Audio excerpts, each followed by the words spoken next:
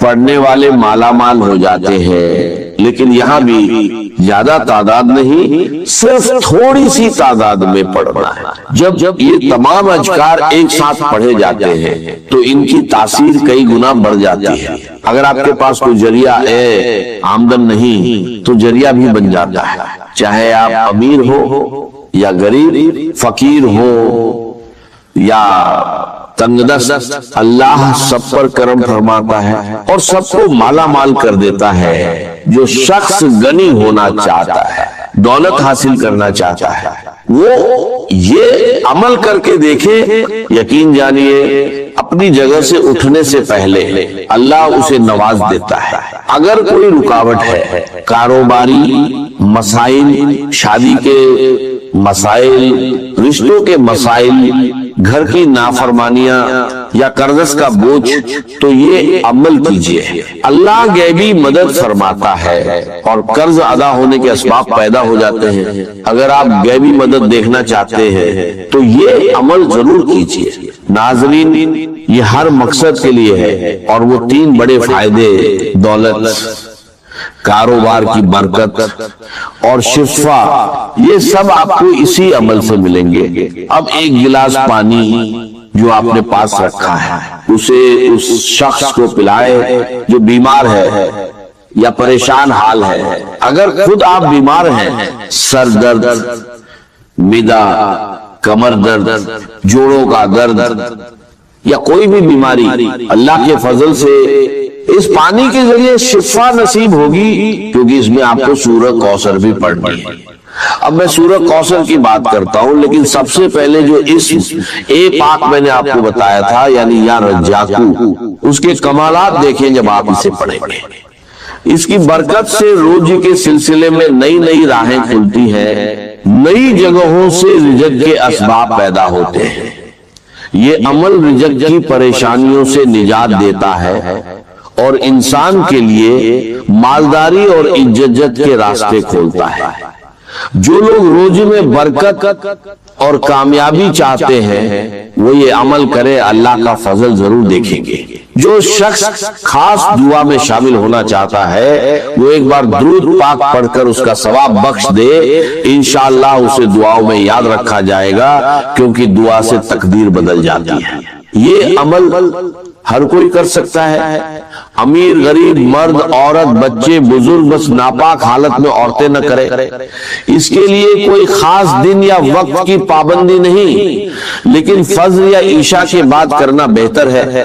یا رزاقو کا وظیفہ انگلیوں یا تسبیح پر پڑھ سکتے ہیں۔ کوشش کریں کہ تنہائی میں سکون اور خشوع کے ساتھ پڑھیں، 23 بار یا رزاقو پڑھیں، پھر سورہ کوثر پڑھیں۔